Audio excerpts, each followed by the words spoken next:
Hello! Happy Halloween! My name is Chris Farah. Welcome to either YouTube or Facebook, wherever you're looking at this. I'll tell you that I decided to be one of the Aristocats for Halloween, and at the very last moment, these ears have been sliding. I look more. I gotta get these ears a little higher. Happy Halloween, my loves. I'm going to let the room populate as we just take some time, give people a moment to settle in, and then we'll talk about this Love is Blind tell all. Which actually, can I be honest, wasn't that bad. Like, it wasn't that bad considering how weird the season was. It was actually like somewhat interesting. I mean, they definitely didn't need the CP3 moment, but the ring back and forth was, that's prime television. That's what the good is. Whoever the producers was that got CP3 to say that, or if that was like premeditated that they was gonna that game was going to predetermine who actually gets the ring, was genius. Okay, so that might be the best little cat I can give you. I'm super excited to talk about this. Happy Halloween. Thank you so much for being here. And if you are here, please go ahead and give this video a little thumbs up, if you will. Just a little like algorithm, like make sure the whole situation knows that you're into it, even though it does look like she just decided to put together this costume. That's not completely wrong. However, I will be a little kitty and go over the Love is Blind meow in the kitty litter together. You know what? I have pictures. Don't worry about it. Hi. Hey, babe. Happy Halloween. What are your plans? Are you guys having trick or treaters? We're not. I almost feel like I had to like write a little sign. I'm at my dad's house, and this house is usually a prime trick or treat house, but we're not going to do it this year because, unfortunately, it's exhausting. Also, I want to be able to do this live, and I have so much laundry I have to like accomplish. That's what I do when I come down here, is just a bunch of laundry. It is my way. It is the way. Okay, I'm going to upload these pictures and then we will start. I'm so excited.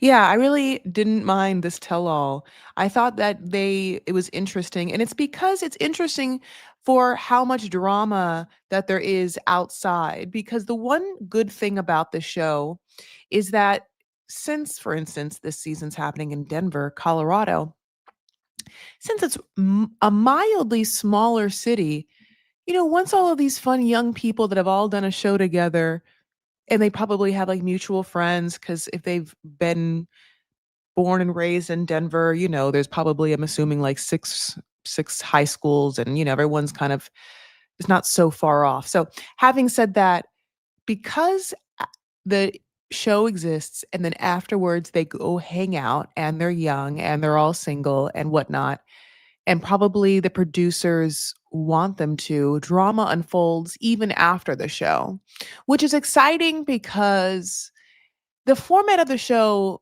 is like a lie, right? Like, the format of the show, they want you to think is these couples fall in love in the pods, then they get to go to a honeymoon, and then they go back to reality, and then they have a wedding, and then at the very last moment they decide if this is real or true, or if not, whatnot, if they break each other's hearts, and that's what the premise of the show is, sure. But that's actually not it, right? Like, we all know, because we've seen it so many times and definitely have fallen in love with the fact that the pods happen, and whoever they pick is like neither here nor there, because anyone they've talked to and anyone even adjacent in the building are now fodder. So that when they reveal and then just go to the honeymoons and they have their like their first social meetup, that's why that's so exciting, because you get to see how this person looks at that person, how that person takes that in, what happens when the person that got chosen sees how their person looks at another. Like, all of that is like the drama. And then, of course, when they get back home and we get to see everyone else in the pod show up, it's even more like that because there's so many more people involved that other people's opinions come into play. And what's annoying is, as we see, there's so much that happens off camera that we don't get privy to. Like, we don't get to enjoy because of like drama, or the cameras aren't there, or it's yeah, offsite or whatnot. It's at a party. And that's annoying, right? Like I wish we could. I wish we could see it. Um, so okay, let's get in. Actually, I'll start at 6 minutes and then I'll go ahead and write that in the thing. And I always say I'll write it in, and I'll be honest, sometimes I get a little, you know, forgetful. So just go ahead and just jump in if you never want to hear me yabber on. It's usually like, at this minute mark at some point. Okay, so Love is Blind season 9, tell all, honey. It's a live recap. Let's get into the weirdest season possible. Happy Halloween. All right. Oh my God, I love you. Thank you so much. Oh, yay. All right. Okay. So as we know, they have a beautiful Lachey entrance where they introduce the tell-all. I really enjoy Vanessa's dress. It's like an asymmetrical, really sexy bodycon. Not sexy overly, but like not in a vulgar way, but in a very like classy, lovely way. Bodycon dress, asymmetrical, what looks like zipper that looks like you could just zip it down. Ugh, I thought it was so chic. And a bob to match. I love a big voluminous bob. I thought it was like hot, hot, hot. And then yeah, Nick was there. Okay, now listen, he dresses nice. I will say that Nick Lachey has always been, and he's been in the public eye for a long time. Uh Guy that has maintained a great aesthetic look. Like, yes, of course, he has to, maybe because he's like in the thing, but he's always been hot and he's aging gracefully. And, it looks like he takes care of himself. He never looks like he's like overly veiny in like a roid way, but listen, like the man obviously lifts or whatnot and he gets a spray tan. He has to be on camera. But, I feel like he's always maintained like a good look in public. You never see him like unhygienic. You've never even seen him with like a I don't know, you've never seen him out of pocket. He's almost like Southern like that. Anyway, I'm not saying all Southern people don't show themselves out of pocket, but in that kind of like trope of like, don't go out without your face on kind of thing. Okay. She looks great. He looks great. Now, this is where it gets crazy. So we have a folk band that is singing, and there's like different musicians. I don't know these people. Maybe you did. There's like an audience of people that are singing along to this song. They know it. Not one of them, but I'm a kitty cat. So you take that at your own. Okay. So during that time, they have everyone's entrance, and everyone's entrance is down a cobblestone staircase where all these girls, people, it's everyone, but mostly, the women are coming down in fucking body tight gowns, heels, and God bless some of them. Some of their whole like backstory is that they don't see so well, or they have some issues sometimes with seeing, or whatever. God bless. All I'm saying is they made all these ladies walk down. Now, Sparkle Megan's first. We're like, okay, great. And then Allie walks down. We're like, oh, feels like she got some 2 new accessories. I was like, oh, girl. And then I think Madison comes down and I would have been great if someone in rehearsal saw that this probably wasn't a great idea and gave her another option. It begs the question, was there a rehearsal? Was she not in her shoes? Were the lights different? Did people, I'm going to get mad at this ear if it keeps falling. Did people not know to take into account lighting, depth perception, you know, pointy ass, high ass heels, and like tight ass skirt from poor Maddie? I just thought it was so rude. I didn't like it. And then, Annie comes down And Annie is like, "Who?" I mean, I didn't know who that was. I was like, "Who are you?" Like, some parts of her hair looked like Teresa Caputo. Obviously, she had dyed it. Her face looked I was yeah, her looks different, and, because of the day and age we're in, she obviously went on a show, and then she got a lot of, like, whatever she got, and then she's in the beauty industry, and, we're seeing, like, the aftermath of that, so that's someone I wanna give grace for, but I do think she got a nose job, which is totally fine, but I think if you were wondering, like, "What looks different?"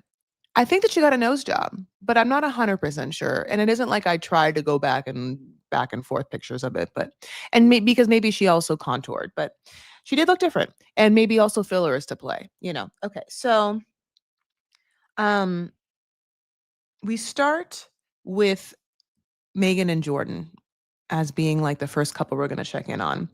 Um, First question Vanessa asks Sparkle is, "Hey, we got that scene where your friends were like, 'Don't do this because you're gonna, like, ruin your life and ruin your lifestyle, take on this man and his, like, child.'" And we were just wondering if any of that w came into play when you broke up with him and broke his heart. And she has to answer that, and she's like, "No." And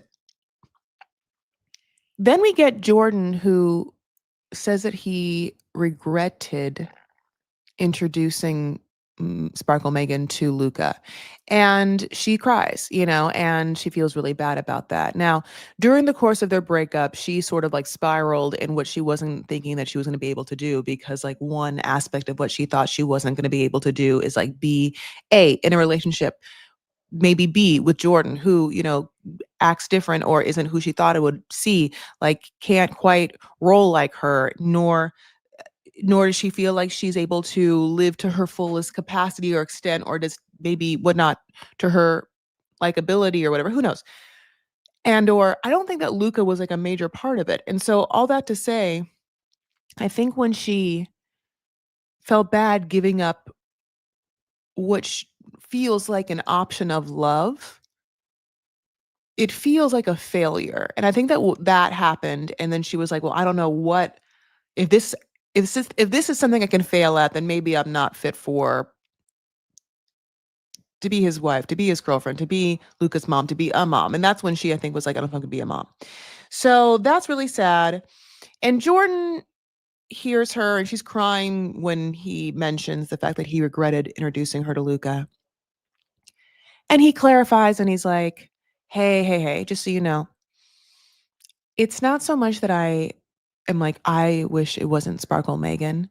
It's more so that I wish me, Jordan, like, probably didn't come on the show." Or even talk about the fact that he was a possibility to, like, meet, but probably didn't come on the show. And listen, that's not wrong. That could be right. He did it though. He has a personality. Now, Jordan 14 times in this tell-all is going to A, draw attention to himself, and also B, talk about the fact that he has ADHD, like, over and over again, to the point where I'm like, "Can you just cut some of this out?" We don't need to just I also do, but, like, this is a live stream. Could you imagine someone got to edit him? I wish I could find the perfect editor for me. I mean, in a way in which all of my content for the rest of my life and any, like, movie and any sort of, like, TV show, someone was just so good and astute of following my train of thought and or my expressions and then, ha, ha, ha, cutting out the fact that I didn't say expressions right, but also making me seem quicker, funnier, smarter. Hmm. Okay. Sparkle gets to be like, "Yeah, that's what you saw. I was confused. I was whatever." He gives her grace. It was like, "It's not you, it's me." And she's like, "Thank you so much for that. Also, great news." I lied about that thing about me not being a good mom because I did it. I had a baby. She had a baby 4 months ago. Oh, she says 2 months ago. So sorry. Big reveal. The baby's name is Brooks, and Daddy Paul is there. Daddy Paul is a lovely hairless gentleman, tall. God, he's an interesting looking man. He looks familiar to me, and at the same time, there's almost like a suspicious quality why I feel like I I don't know. I feel like I've seen him before. Am I suspicious? I don't know. He must be a lovely gentleman. They met what seems like way fast after she came back and then got booed up. He shut up her club. I don't know. God bless. And then it seems like they've been making it work ever since. She says Paul's great. Paul is there. You know, it's funny. A couple of things happen here. Sparkle Megan, for someone who's like, on her first reality show and just gave birth, definitely has no problem putting pictures of that baby all over, all over the world and internet. And I say this because she was like, "Oh, Jordan, I understand parenthood now because of this and la la la. And you were so la la la." Jordan never showed us a picture of Luca. So I guess it's interesting that like Sparkle Megan's like, here's our baby pictures, here's me and Paul. And we're like, we don't need to see it. Here's my child. And we're like, oh, that's great. It's just like she also says two things. So this whole thing has been like a privacy reveal that she's been like wanting to like she didn't put anything on Instagram and hardly anyone knew and like they had a baby shower and they didn't post about it and they're kind of like why and low key half of me is like why is because the producers told her to so it'd be like a fun reveal because there was like nothing that happened the entire season and you want to have something happen on this tell all but you couldn't even wait till the end. I don't know, I'm guessing that's what's happening. But half of me also thinks it was like low key her kind of thinking it was interesting or weird or would be talked about if she did that. She says something to the degree of she says she wanted privacy being cast in the limelight now. I mean, it's a weird phrase to say that I've been cast in the limelight when you are like a one season reality a star is a great word, like, maybe the star part's getting to her. A reality show contestant who didn't even get booed up with anyone that we, like, liked and cared about, therefore, at least interlocking, like, a pivotal couple that might return on a reunion, being, like, a power couple that went through it. That's not even you. You know what I'm saying? Like, I think that she takes herself so seriously to say that she's been cast in the limelight because it's like, well, you were in the show, babe, and like as quick as this tell-all's done, and as the words come out of my mouth, and as this stream ends in probably like 45 minutes, I'll probably never like think about her again. And it's not so much that she's a bad person, she's certainly not. It's just that here is the rub.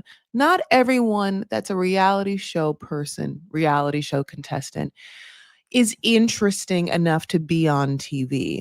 Because if you think about the people that are interesting enough to be on TV in that way, they're like major comedians, artists, showrunners that like have sitcoms or television shows framed upon them, or people that have really showcase a personality like the best of the best, Tiffany Pollard, I Love New York, HBIC.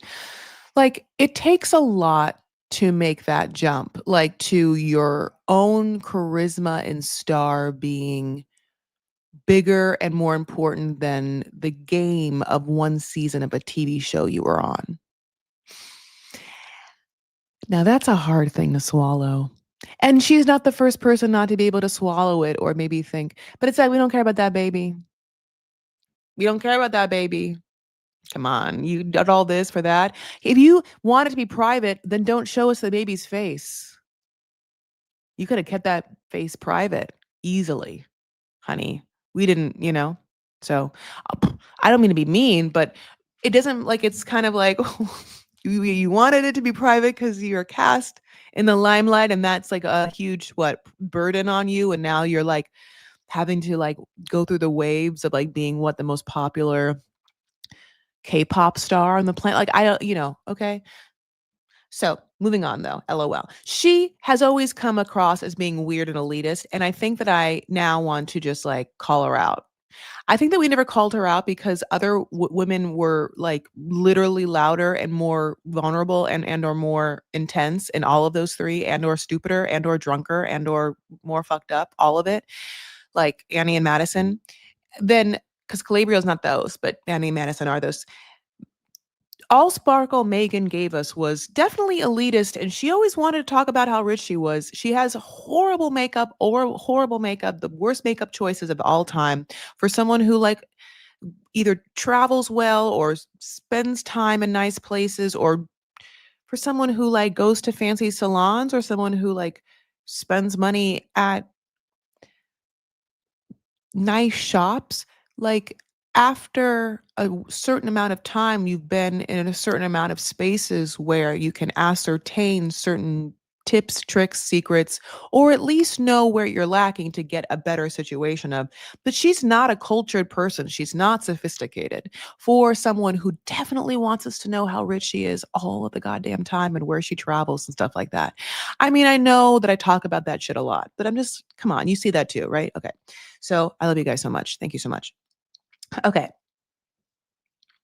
But, she wants us to know that she's happy. And, Jordan's like, okay, fine.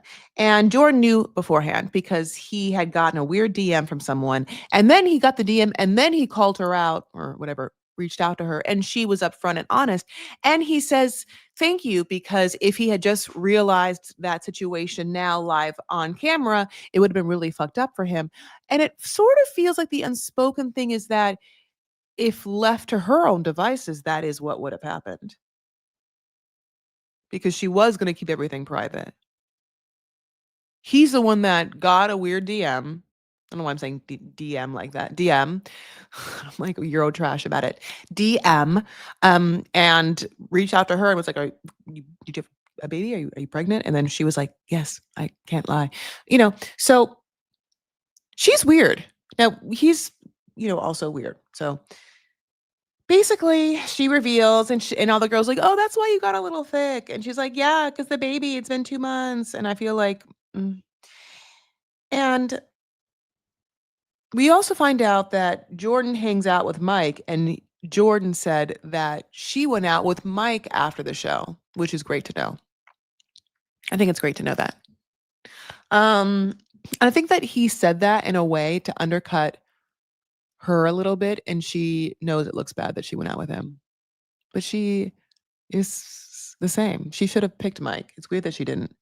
I wonder what happened. She said that it wasn't like Kim with Mike. I think it would have been Kim with Mike if she had picked Mike. I think that Mike is the someone who wants to be like a dominant person. And the fact that he never felt her number one, he was never able to like feel in his sexual prime. And or I'm giving him a lot of grace and he's just a weird nerd. Either one. But I don't think that she's, I think that she could also be nerdy. But I think that she might be a freak nerdy. Okay, anyway, I'm saying. There's like different types. Anyway, God bless. Okay, so they also bring up Blake. I guess Blake apologized to Sparkle for piecing out, and Jordan thinks that he's a good guy. Jordan hangs out with, I guess, everyone on the show, except for Casey. We'll talk about it. Jordan himself has been on a few casual dates, but this is where he's like, yeah, I just like, you don't want to like introduce Luca to anyone ever again. Sparkle Megan's like, I only put eyeliner underneath my eyes in a circle motion. Halfway here to halfway there. That's it. We move on to Casey, Kate, and Patrick, which is funny because this is not a couple we just moved on from. And yet they know that they're like the best part of the show and all their drama. So they had to bring them. No Anna. No Anna. Didn't even talk about her. I mean, mildly, but like not to be like, how is she? Okay. So we start, of course, with Patrick and Casey, and they bring up the fact that they had aired Casey talking to the producers and being like, he's not my type, or whatever. God bless. We all know the whole backstory that she figured out that he wasn't white, asked him what ethnicity he was. He had, of course, had this whole backstory and how he felt insecure as an Asian American man. And he grew up in like, a predominant white Denver suburb or in Denver. I'm not quite sure. But whatever, God bless. And she at first was like, no, I'm totally okay with that. No, my dad, Korea, my mom, like my sister, Korea, like sings in Korea all the time. Just like, And we were supposed to be like, "Oh, that feels great, Casey. Yeah, that definitely means that you're gonna be on board, in not being racist and or" it doesn't even feel like in that conversation that you are have ever been open to dating an Asian man. All you're saying is that you know who Asian people are and that you have a peripheral experience with them. Okay. So cut to obviously they couple up. She has her like weird breakdown. She has a moment with the producers. She has a moment with him. Her hair looks crazy. And then when they go to Stampede, we get like kind of his update as I fix these ears, which is that she had told him one thing, which is that when we had seen that she was like, "I just don't know, the show was so intense. I gotta go home and, like, recalibrate and see how I feel. I just don't know, and I don't know what to say about what I wanna do with your love that, is, in my hands. I just wanna, like, hold it and not do anything and just, like, keep you going because I don't wanna be a bad person on TV. I don't wanna look bad." And so he did, and then when he got to Denver, he tried to get resolution, and she was being unclear, and he tried to give her an ultimatum, which, of course, forced her hand to finally be like, "No, I don't care enough to, go out of my comfort zone, or see your side or make you feel any sort of comfort or security in my love for you. That's not where I'm at." Which is low key what happened, but she tried to be like, I wasn't in that place and she was expecting a lot and he was pushing it. And so because the thing about it is she will not be like, or we're not compatible. And it's not your ethnicity. I just knew we weren't compatible. There wasn't a sexual vibe. But she won't. She won't take not only accountability for that, she just like, it's a weird situation and she just seems like a cat on a hot tin roof, really much though. Like, so that's so Tennessee Williams of me. But basically, at this point, she's trying to explain what happened and defend herself, and Jordan's laughing, and they bring up the ring. Now, the ring situation, of course, is that he asked for the ring back, and she's like, "Hell no." Now, another funny thing is that Allie immediately is like, "Why would she give it back? Netflix paid for it," which is great for a lot of reasons. A, because we know that Allie and Anton had a cool conversation about Anton giving her a ring. And also, we know how much the ring was, which was $5,000, which he felt was like enough, but she felt like wasn't enough. But at the same time, he didn't pay for it anyway. So I wonder if her thought pattern was, bitch, if Netflix is going to give you like a free fucking ring to give me, then what was the most expensive ring you could have gotten? And you should have gotten me that. Now, he could have been like, "Bitch, I did. It was 5,000."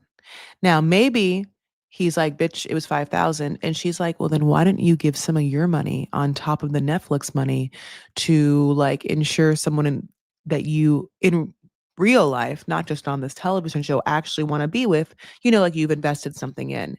Maybe that's a conversation, but they don't actually ever talk about that, which I want to talk about. But, here we are.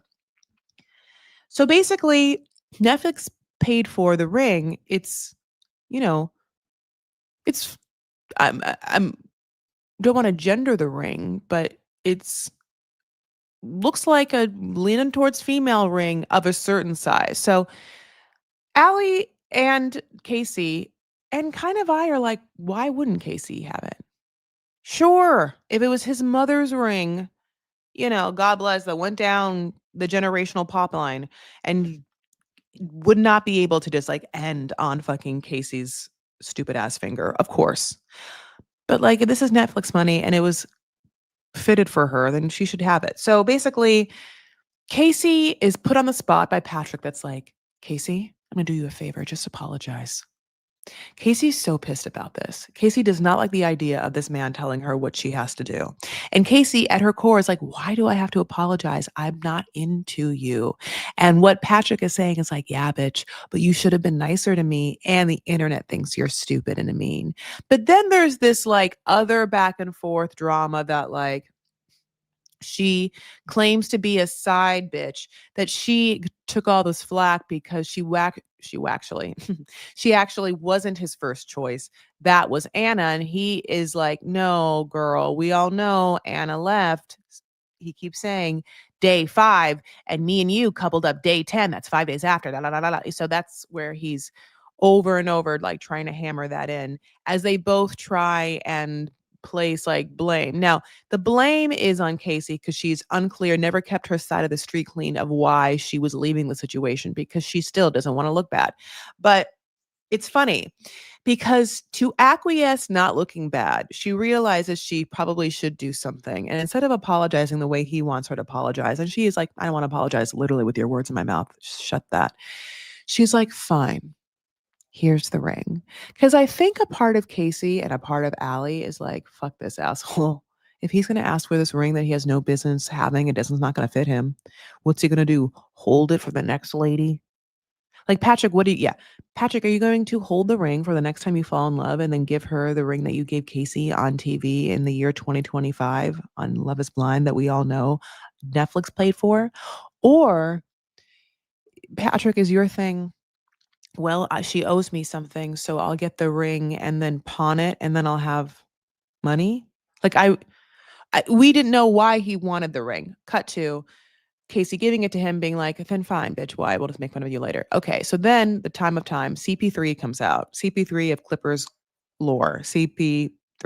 Now it's funny because CP3 at one point almost became a Lakers. And I feel like if he had, there would have been a divided, you know, change in the pathway or trajectory of the last 10 years of Lakers legacy, which is like something that you have to know if you've been born and raised in LA. Because I'll tell you, someone who like was born and raised in LA and definitely has to like see a lot of fucking transplants.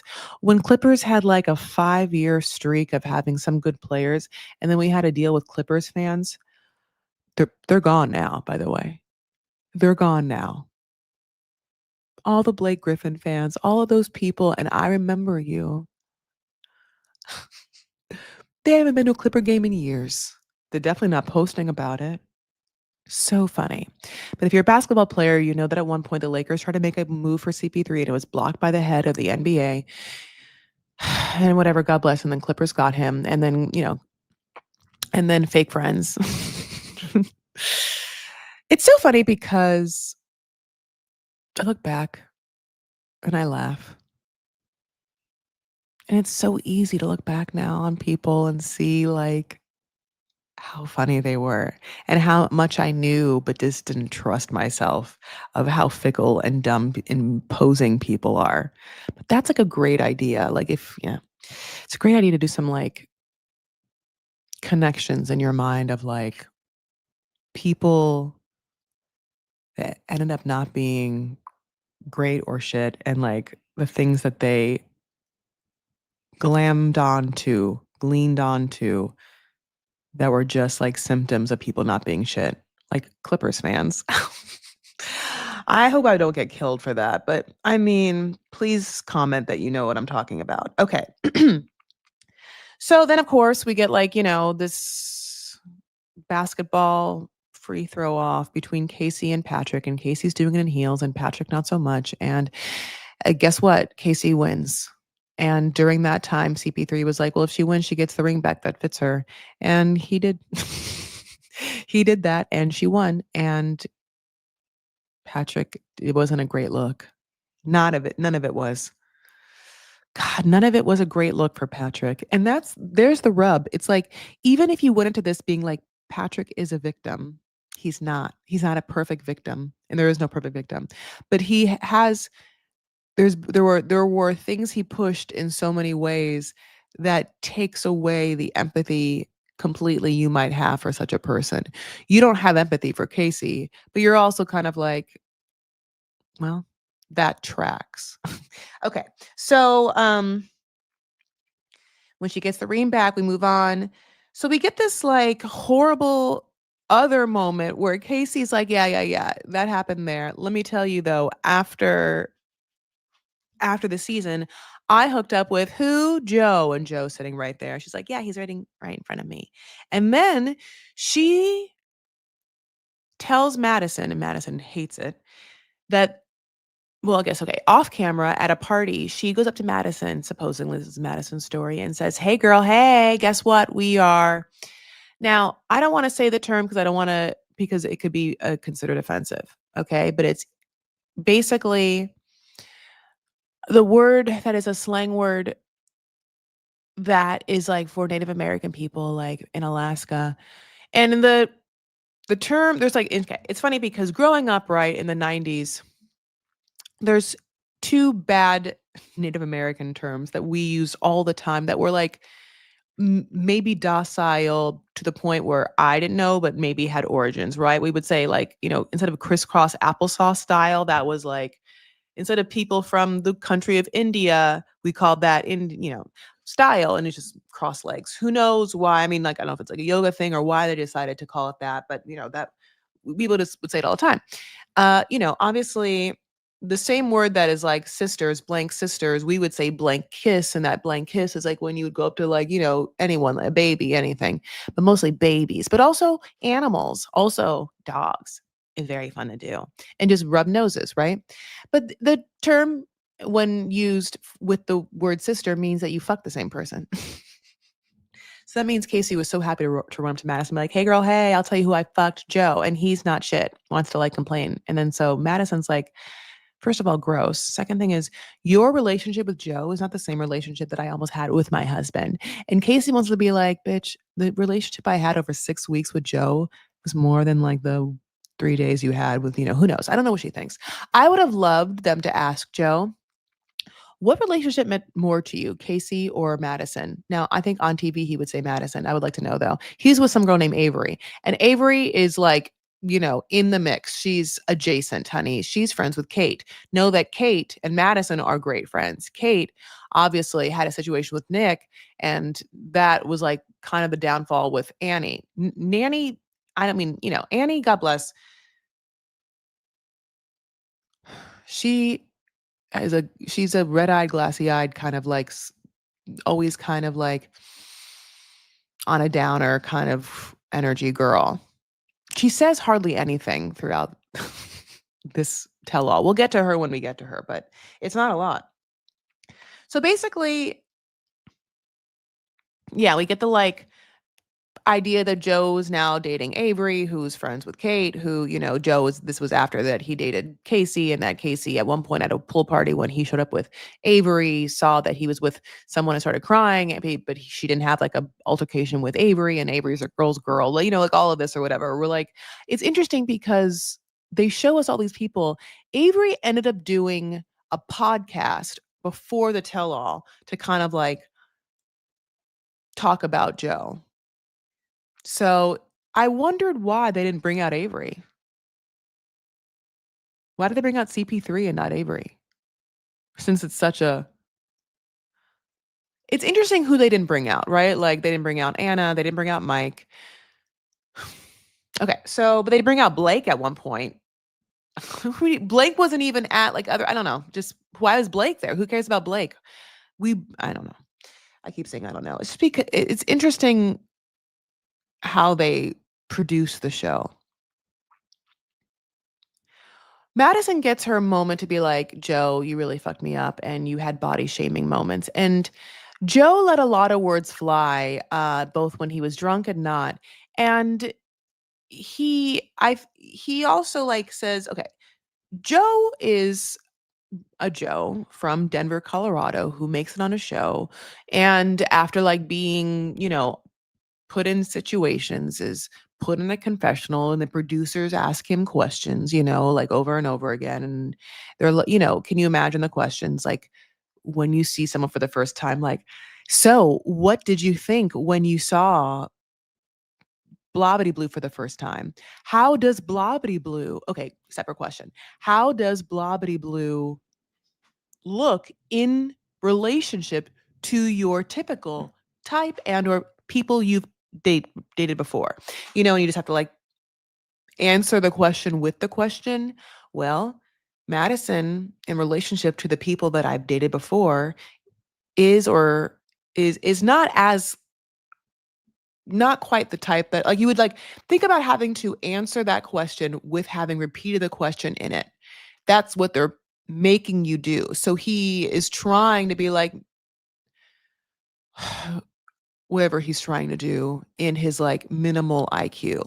What comes out of his mouth when she presses him is basically an answer that sounds like, look, I have to admit, yes, in the 5 minutes that question was answered, or sorry, by me, yeah, answered by me, I admit that I didn't say it right. And I wish that they didn't show that 1 5-minute moment. But, yes, typically I would say the type of girl that I'll go out with is more petite or whatever horrible word he uses. And then he's like, but it doesn't mean that I didn't want to fuck the shit out of Madison.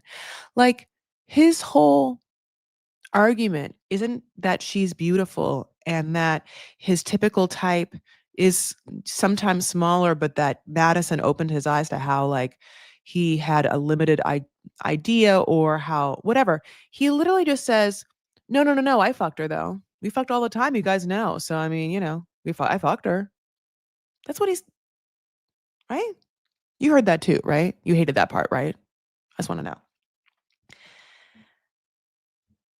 And I hate to be so vulgar about it, it's just that it sounds vulgar. Like, of course, he doesn't say it that way, he's like, "No, we definitely had sex a lot." But it's still so superficial. It's not surprising for a man to want to have sex with a woman, especially one that he has to be in close quarters and a relationship with, and especially one that they've had emotional and or long conversations that have bonded with them with, and especially one that is also open to having sex with him, and especially one who's really beautiful. It's not surprising. It's weird that he's like, "No, I fucked her," over and over again. That's not the question. It's about the, like, value you have for women and their bodies of different shapes and how you make micro judgments on them based upon the size of their bodies and how that could be fucked up and wrong. Is that what it is to you at all, Joe? Nope. Ay, ay, ay. So, also, Joe is someone who would date a Casey.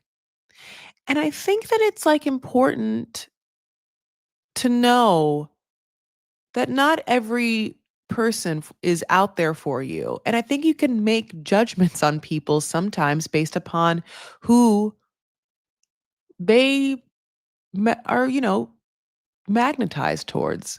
Casey's a type. Okay.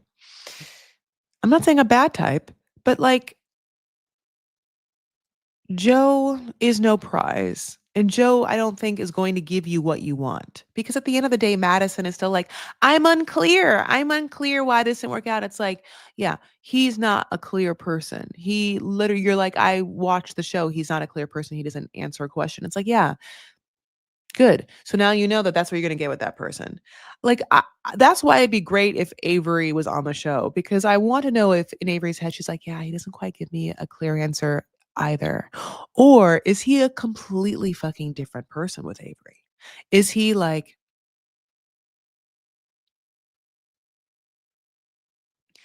a very present, clear, attentive, affectionate,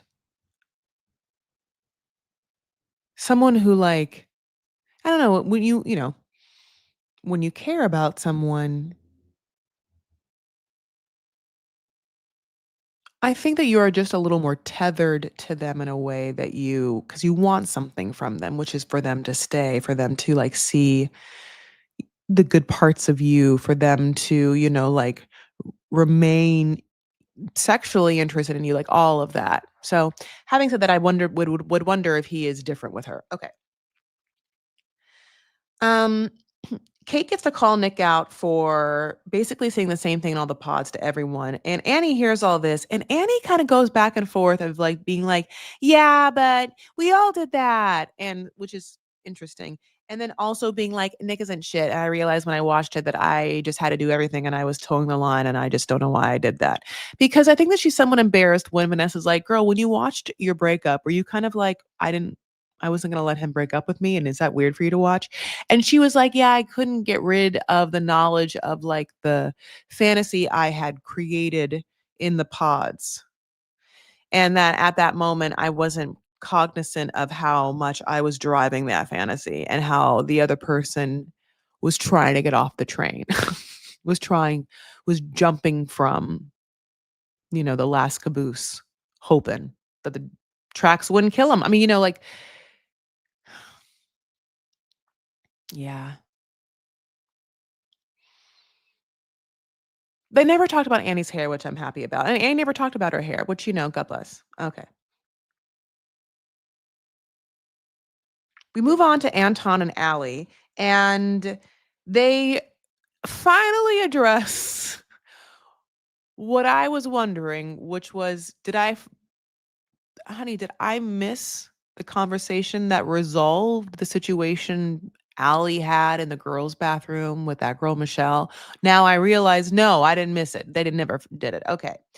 So yeah, Allie and Anton were so goddamn boring the entire time. And so I will say that the one thing that Tell All did is, yeah, like address why these two things happened. Why Allie and Anton were A, so weird, boring, and B, why they even didn't even have the wherewithal to address the one kind of drama thing that they had cultivated organically or not organically. So obviously, Anton and Allie, during the course of their really almost unwatchable courtship out of the pods, had gone with his friend and his brand new girlfriend. And that's when Anton's like, "Yeah, I barely drink. I barely party anymore. Just like me, what I told my mom is what I'm telling you, which is that life's behind me, blah, blah, blah, blah, blah, blah, even though I work the night shift and come home and have a beer. But like, how much is one beer? How much is 10 beers? And do I also have like 3 shots of tequila too?" All of this in the gray area. We're not quite sure. But Allie had gone to the bathroom with this girl who she just met, and that girl who also had low key just met the boyfriend that had brought her into this equation was like, "He lied to you. Yeah, no, Anton is the partier. No, they party all the time. Me and, I'm sorry, not me, my boyfriend and Anton." And he's like throwing them back in the strip clubs. That's his favorite place, his Disneyland. He's there every Friday and Saturday night. That's his thing. Him, Jovi, Gino, strip clubs, like, oh my God, just kidding. But there's a Krause reference for you.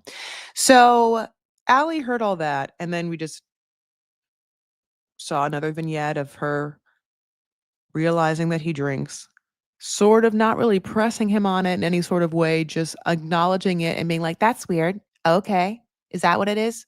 That's not weird. Okay. Okay. Okay." And then we get the best scene, which was Allie's roommates being like, "Girl, what?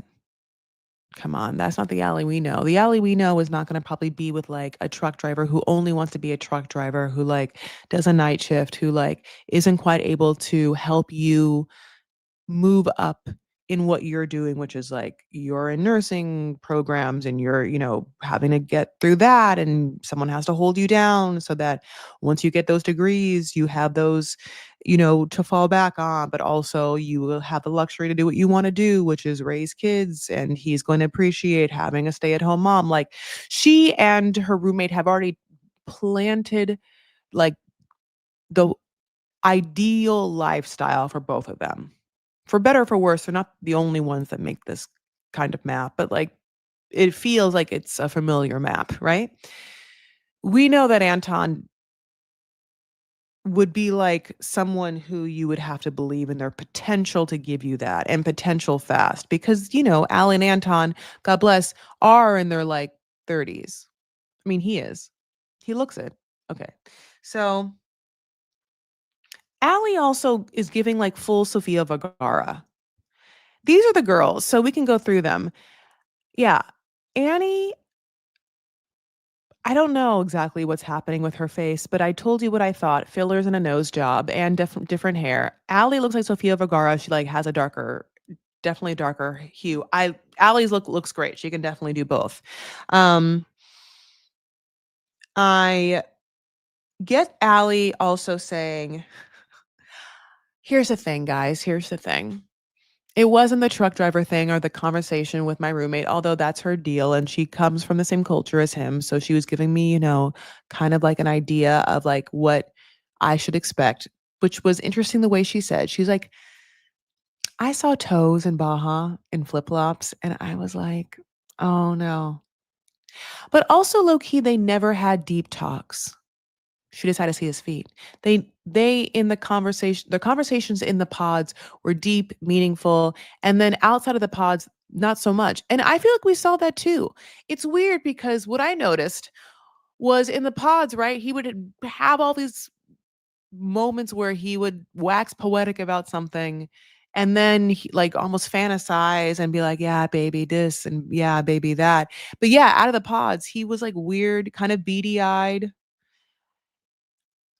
It felt immediately like a couple of things that he was so taken aback by how hot she was that it instantaneously made him insecure because he felt like he knew intrinsically that girls like her have the plan.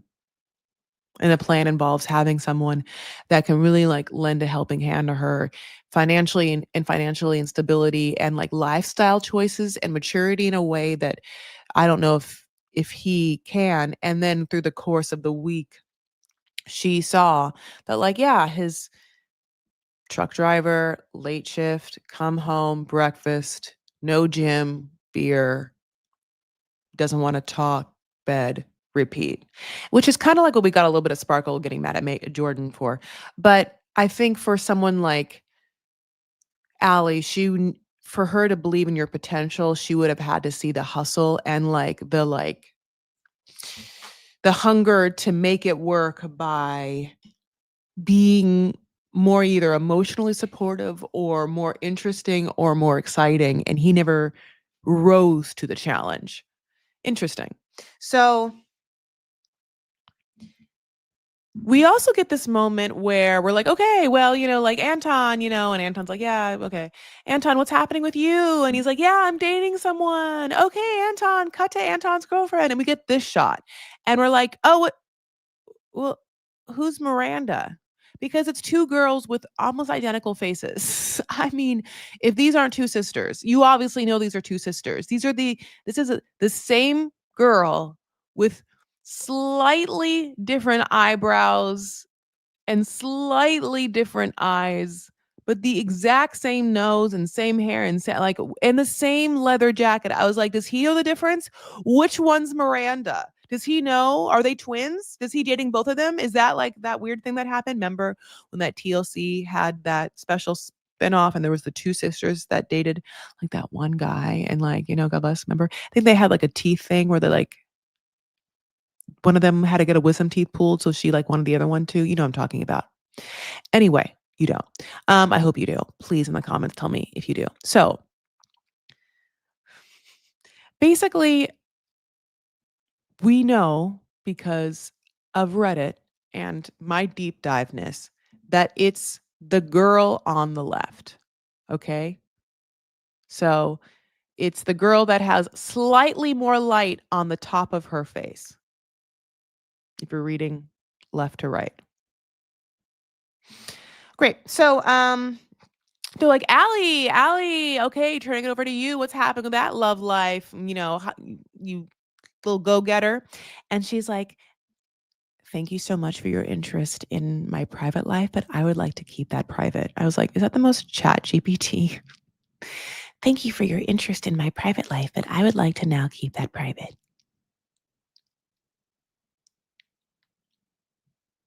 I don't know. Yeah, I guess you don't have to answer. It's just such a formulaic, such a very formal answer. I don't know how you answer that if you don't want to answer. Maybe, maybe not. Maybe. That's how I would answer. If I didn't want to answer and I'm that kind of show and be like, Chris, are you dating anyone? I'd be like, maybe. I don't think it's cheekier. I think it's funnier. I think it's cuter. I think it's a little more like less taking yourself seriously. Cause I guess that kind of alley statement almost is like the Sparkle Megan statement of like, I just wanted to make sure my privacy, was private since I've been cast in the limelight. Thank you for your interest in my private life. I'd like to keep it private. I mean, interest in your private life. I mean, you signed up. for a show called Love Is Blind. So yeah, this is just as we move on from you, as we like just transition out of you, it's just like a filler question to like end the storyline. So yeah, the interest in your private life is just the final moment that you owe us. That's Does that make sense? Do you guys feel that way? Is that semantics? I don't know what to I don't know. I think it's so funny. Cuz it's like if you're I was gonna say Ariana Grande, but even Ariana Grande has sort of like monetized her private life, her like relationships by making so many songs about relationships, including songs like "Break Up with Your Girlfriend" and then like stealing many like men from I don't know wives. So even then, it's like you could see a world where Ariana Grande would be like, "I want to keep my private life private," which is LOL for lots of reasons. A, because you're working with the guy that you stole a person with, and you're working on Wicked with someone that you had a relationship with, cheated on with, and then he had a wife and a baby, and now you're together, and maybe things are gonna not end well, LOL. So there's a moment where you're like, I want to keep things private. I guess in my mind, at least you're an artist where you didn't sign up for this shit, but at the same time, your artistry became monetizing this. So it's actually a bad example. Hmm.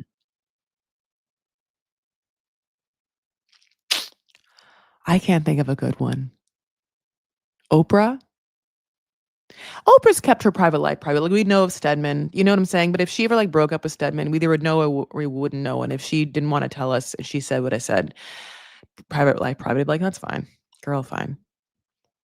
Because people have been like, people talk. Okay, so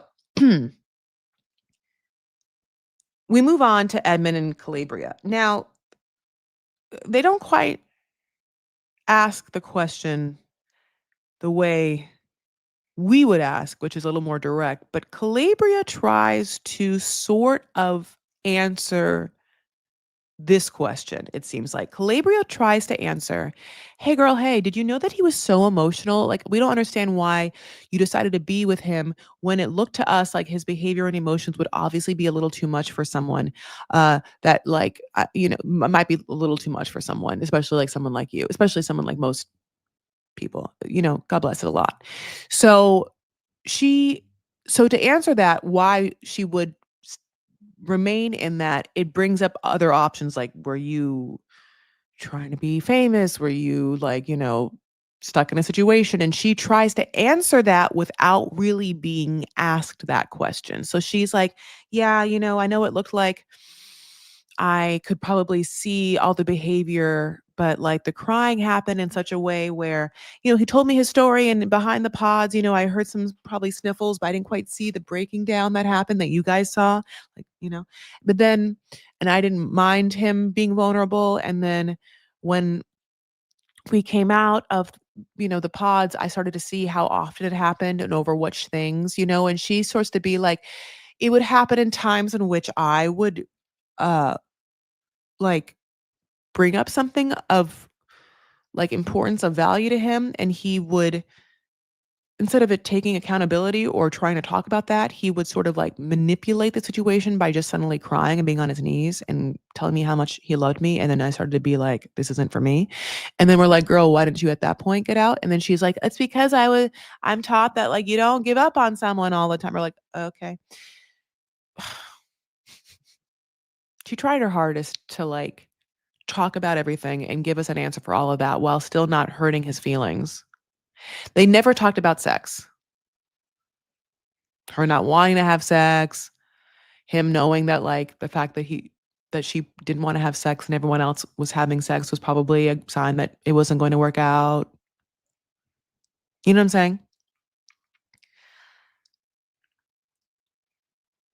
It's I would say at the end of the day, not a very fulfilling segment. But, I mean, I don't know what I'm supposed to get, like, the entire season isn't really fulfilling. Um She is like, "Yeah, he can be a big butthole and he'd be dismissive of me." And so even in those moments, I'd be like, "Okay, is it because we don't wanna be is it because this person might have, like, some interpersonal communication, things challenges to work on, and we just are not saying that because, I think that one whole thing about Edmund and that we never talked about is, like, what therapy levels and how much he's in at what time and what we're working on, because that's what feels like an unspoken white elephant that we're not addressing. So when she's saying he's dismissive or manipulative, we're kind of like, is it because he doesn't know how to communicate in interpersonal ways, and the only, like, remedy because of what we can see is maybe, like, some past trauma would be behavioral therapy? Because if so, then you complaining about him or making him feel like he's not good enough is like a moot fucking point. And so when Edmund talks about, "You always talk about bad things, you don't talk about enough good things," I feel like I understand what he's saying. It's because she doesn't see the good things because she's overwhelmed with the bad things, and there is no remedy to it. He's like, "Yeah, I was gonna be in there forever with you, Calabria. I really loved you." And she wasn't being honest with him. In a way, Calabria did to Edmund, I think, what Casey did to Patrick in a way, not the same way, in a tone, like in a different weird vibration, but of the same family. They led them on in a way where I feel like they knew it wasn't right for them, but they didn't wanna look bad and they didn't know how to, like, get out of it gracefully or comfortably that, like, preserves their image for the outward viewer and for their own mind, which I'll be honest, might be difficult. That, I could see how that'd be hard. I could see that the only way out of that situation would be to have a very good person to talk to give it to get advice for that, like a therapist. I need help with my, like, not maybe well, sure, maybe interpersonal communication, but I really feel more like cognitive behavioral therapy. And so I guess it's like, if you're not gonna say that, like, that could really help this person, then don't make this person feel bad for not being able to communicate with you. Like, if this person's not doing enough, this person might need some help, so let's help them. Like, even when he says, "Calabria, I know that, like, if it wasn't for like, you're the best woman I could get with, and you wouldn't have been with me except for this experiment." I think there could have been, like, a really beautiful way of being like, "You know what? Here's the thing. That's not true. We all you will and have the opportunity to be with someone that is much better for you and that you will love immensely. And if you feel that way, why don't we see if we can find some resources so that you don't feel that way, so that you have more self-esteem and stuff." And I don't think it could end with Edmund. I could be like, "Hey, Annie, remember when you, like, try to force a whole relationship and we, like, barely talked about it? Why don't we talk about, like, maybe getting some therapy and seeing why it's hard for you to be present enough to, like, see what someone else is giving you in actuality why are you so in your head that you are unable to connect in real time to see, like, what's actually happening? And hey, Nick, how are you how are you able to repeat the same phrases to people in kind of a cold and calculated way without, like, what seems like an emotional attachment? Because you said you recognize that you did that. And if you do recognize, do you want some resources to see what that's about? Does does we can do some resources and see what that's about. Is there a disconnection between your heart and your body and your mind?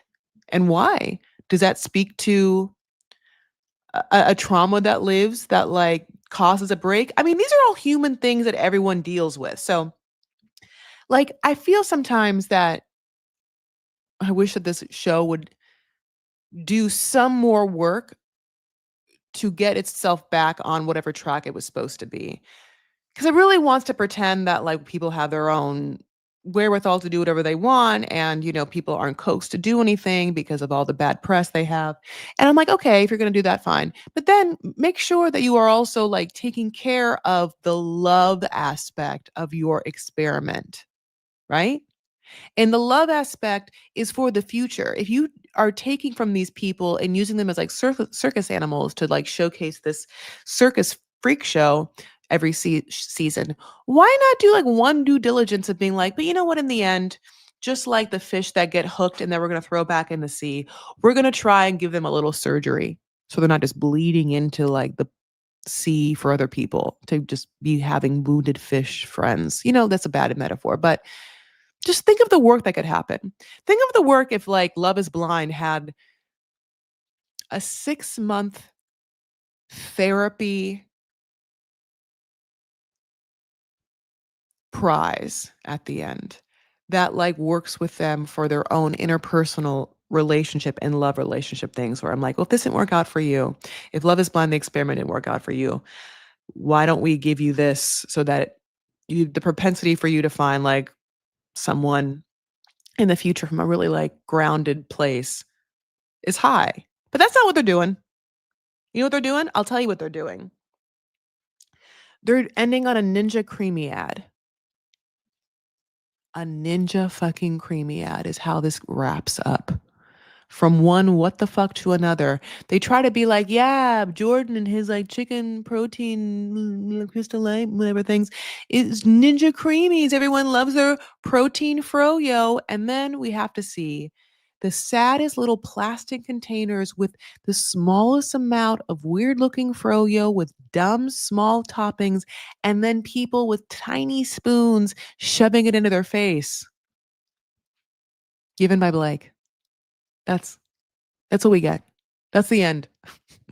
I mean, that's a slap in the face. I mean, that's crazy. I thought that was crazy. Ninja Creamy. So everyone can have their protein froyo. Everyone looking at their macros. The one tip my hat moment I'll have for them is the very end. So I hope you saw it. If you didn't, here it is. So obviously it ends like the dumbest thing ever, as I said, like an SNL thing where it suddenly just like rolls credits on the whole cast eating really tiny cups of bad looking protein froyo. And you're so sad. You're like, this is so, I feel bad for you guys. And then what happens is that the last little like teaser scene is Allie and Anton back in Baja, and they are sitting in a small area, maybe in the back of their like hotel room, like maybe on like the little like foyer or the balcony or whatever kind of like back part they had. And they're in kind of tropical seats, and Anton's there with his feet in those slides, and he is just beady-eyed, not saying anything. And Allie's face as she takes in that moment, you are like, "Oh, she's watching someone die inside." Like, literally, the Reddit forum, watching people die inside. Also, she had spoke to this moment. It is a moment where you see her just be like, "Nope, I'm good. I'm good. Thanks, no thanks." So, LOL, I loved that so much, and I was happy about it. I just realized, oh, I was gonna put on some light, and I realized there's no light for you. You guys, that's the end of the episode. What a ridiculous season. I mean, crazy season. I love you guys so much for being here. Thank you so much for spending time as I talk about this dumb show. But happy Halloween. That was the end of that. Happy Halloween, though. It's happening tonight. Ooh. Um, I hope you guys have, comfortable plans, whatever it is, or fun plans, whatever your vibe is. If it's fun, great. Mine's comfortable. Mine is exactly what you see. Ending with you tonight and then just making some tacos later and living my life. I'm so happy. I've had I'm like an intense year, and I'm about to wind that shit down. I'm gonna read to you my Halloween poem because I wrote it earlier this month, and it's kind of like dead tomorrow night. I mean tonight. So if you already heard my Halloween poem, I'm sorry, but basically, yeah, this is from my Substack where I've been posting some fun things, including um, some of the makeup looks I've been catching on 90 Day Fiance. Like, did you see that Chloe used a Summer Friday? This is the cherry one. Also, deep dives on Sister Wives' eyebrows and the like. That all exists on Substack. Of course, if you want more of me, you can have it on Instagram and TikTok. I'm Chris L. Farah, all of those places. Of course, on Facebook, I exist as Chris Farah, as well as my Vanity Fair Facebook group. And I certainly try and, you know, go give everyone links before I go live, post schedules, everything. So if you haven't yet, make sure you're all there. Also, like this video, subscribe to this channel, hit the notification bell, comment if you haven't yet. Totally helps your girl. And, it just lets the algorithm and me know that you're into it. And, thank you for being into it. Where's my, post? I was on my wrong thing. Okay. Ode to a Happy Ghost. This is what I'm ending on. A spooky love poem for the season. Give me a happy ghost, a joyful ghost, a ghost no one could fear. Dark rooms and creeps are grandma's lap, where delight, not fright, brings tears. Try and spook me if you must, but you should know I love white sheets. Like this paper where my pen does try to trick you with witty treats. But I can't go on in terror without one committed soul. So where are you, my happy ghost, my eternal mate, oh wandering donut hole? Try and scare me or make me jump, but what could give me cause? That I'm the reason that I'm without, and not one thing can bring more straws.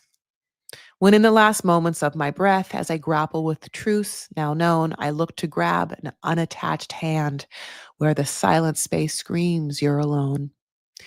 You see, I am hunted already, so ghosts can do no harm. A happy ghost, a best friend ghost, come and be on my arm. Try and avenge you, I can do, or just listen to your song. Ooh, for eternity we'll live as one, yet it won't feel very long. You'll have me and I'll have you, and every night we'll both say boo. All right, my babes, I'll talk to you later. All right, happy Halloween.